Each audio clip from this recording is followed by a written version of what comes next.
ድርጅታችን ብላክ ራይኖ ማይኒንግ ፒኤልሲ ይባላል። በዋናነት የሚሰራው ማዕድን ላይ ነው። በአገሪቱ የተለያዩ ክልሎች ላይ የተለያዩ የማዕድን ልማቶችን ይሰራል።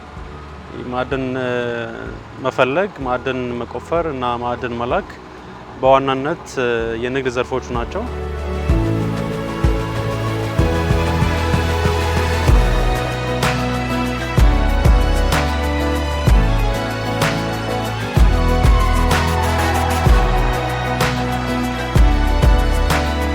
አሁን እዚህ ጋር የምናየው ቤንሻንጉል ክልል ላይ የሚገኝ የደለል ወርቅ ፕሮጀክታችን ነው። ስለዚህ እኛ ካምፓኒ ውስጥ የተለያዩ ሀገር ውስጥም የውጭም ሰራተኞች አሉን። እነሱን አቀናጅተን ነው የምንሰራው። እዚህ ሙከራ እያደረግን ያለ ነው። በቅርብ ጊዜ ነው የተጀመረኛው ፕሮጀክት። ከሀገር ውጪ ከቻይና ሀገር አዲስ ማሽን ኢምፖርት በማድረግ በዋናነት እዚህ ክልል ላይ ቴስት ለማድረግ ነው ሙከራ እያደረግን ያለ ነው። ሙከራውም ጥሩ ተስፋ ሰጪ ሆኖ አግኝተነዋል። ከ30 ዓመት በላይ በማዕድን ስራ ከ30 ዓመት በላይ የስራ ልምድ አለኝ። በክፍለ ማርያም ካምፓኒ ስር የቴክኒካል ማኔጅመንት ሆኜ እየሰራሁኝ ነው። 首先啊，这个现在我们的洗金机是目前是中国ይሄ ማሽን ለቻይናም አዲስ ነው። እንደ ዓለም ደግሞ በብዙ ሀገራቶች የለም፣ ቢኖርም ቁጥሩ በጣም ትንሽ ነው እና ልዩነቱ ከኢትዮጵያ ማሽኖች ያለው ልዩነት ምንድነው? በአንዴ ብዙ ማጠብ ይችላል።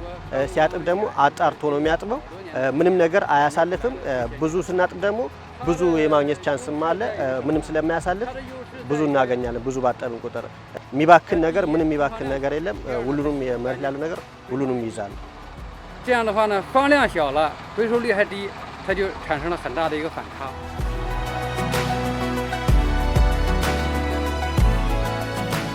ከዚህ በፊት ጥናት አድርጎ ነበር የኛ ካምፓኒ።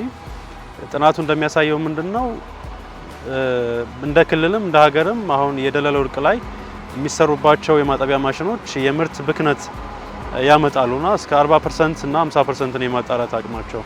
ነገር ግን ይሄኛው አሁን ስራ ላይ ያለው ማሽነሪ ያለውን ፕሮዳክት እስከ 90% በላይ እስከ 98% የማጣራት አቅም አለው ማለት ነው። ያ ማለት የማዕድን ሀብት ልማት ብክነትን ያስቀራል። ከዛም ባለፈ እንደገና የተለያዩ ማህበረሰቡ የሚኖሩትን አስተዋጽኦ ከፍተኛ ነው የሚሆነው።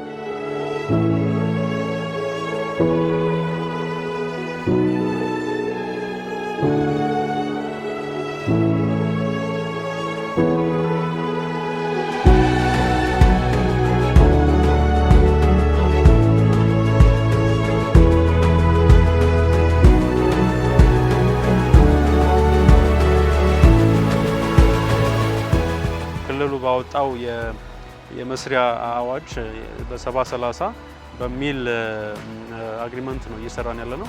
እዚህ አካባቢ ወደ 30 ሄክታር ለማልማት ነው ፕላን አድርገን የመጣ ነው። ስለዚህ እሱን በጥሩ ሁኔታ ጀምረናል። ወደፊትም የተሻሉ ትልልቅ ፕሮጀክቶችን ለመስራት ነው እቅዳችን።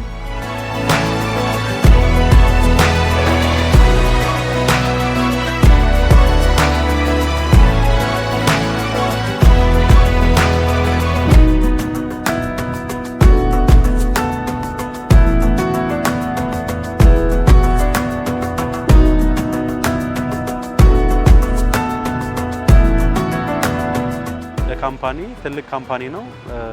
በተለያዩ ክልሎች የተለያዩ ላርጅ ስኬል ፕሮጀክቶች አሉት እና ወደፊትም ከውጭ ኢምፖርት የምናደርጋቸው ማሽነሪም ቴክኖሎጂንም ወደ ሀገር ውስጥ የማስተላለፍ የማሰልጠን እና በሎካል አቅም በሎካል ስታፍ መሰራት እንዲችል የማድረግ እቅድ ነው ያለው።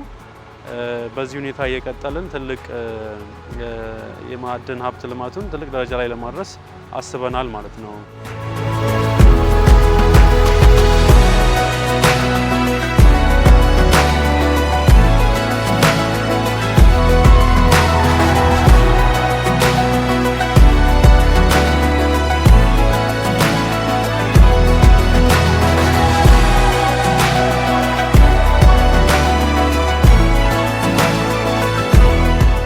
እንደ ሀገርም ከአምስቱ ፒላሮች አንዱ ማዕድን ልማት ስለሆነ መንግስትም በልዩ ትኩረት እሱ ላይ ድጋፍ እያደረገ የተለያዩ ልማቶች እንዲደረጉ አቅጣጫዎች ተቀምጠው እንቅስቃሴ ላይ ናቸውና የኛ ካምፓኒም የዛ አካል ለመሆን ነው ጥረት እያደረገ ያለው።